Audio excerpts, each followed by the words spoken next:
পাসপোর্টটা বাতিল করে দেন, তারপর যদি দেশের পাসপোর্ট বাতিল করে দেন, তখন সে কি করবে? তখন তো তার পাসপোর্ট ট্রাভেল করে দিলে ডকুমেন্টটা থাকবে। না, ওই দেশে অ্যাসাইলাম ক্লেম করবে। আপনি তো আর তাকে লাল পাসপোর্টের জন্য পথ তারপর তো আর সে সেই দেশ থেকে বেরোতে পারবে না অ্যাসাইলাম ক্লেম করলে।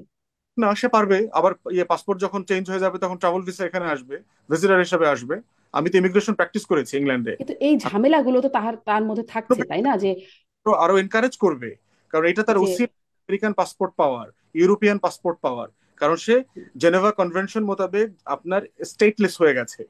তো তার ফার্স্ট যে স্টেটে সে ঢুকবে, ওই স্টেটের অব্লিগেশন হয়ে যায় তাকে ট্রাভেল ডকুমেন্ট দেওয়ার, তাকে ওখান থেকে বের না করার। এটা তো কনভেনশন সিগনেচারি অব্লিগেশন হয়ে গেছে। অতএব এটা করলে যেটা হবে, আপনি দিন শেষে আরো বেশি লোককে, আরো বেশি ক্রিমিনালকে বিদেশে থাকবার, পার্মানেন্টলি করবার লিগাল এভিনিউ তৈরি করে দেবেন।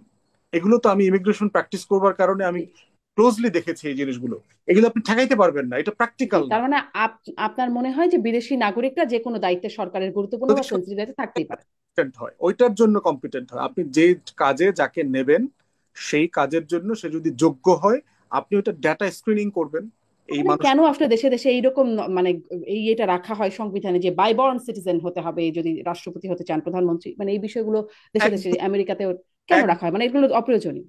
এক দুইটা পদের জন্য আছে, সব জায়গায় না। আপনি দেখবেন ওই যে তো প্রাইম সেই দুটো মিনিস্টার পদের জন্য কি দরকার? অথবা প্রেসিডেন্ট, অপ্রয়োজনীয়। ওই যে বললাম যে কোল্ড ওয়ার রিয়েলিটিতে তারা এই প্রফেশন গুলো করেছে। সোভিয়েত ইউনিয়নের সময় যে কাউন্টার স্পিওনেজ ছিল, দেশে দেশে আপনার যে ইন্টারাপ্ট করেছে, ইন্টারভিন করেছে পলিসি ইস্যুতে, ওইগুলোতে তারা করেছে।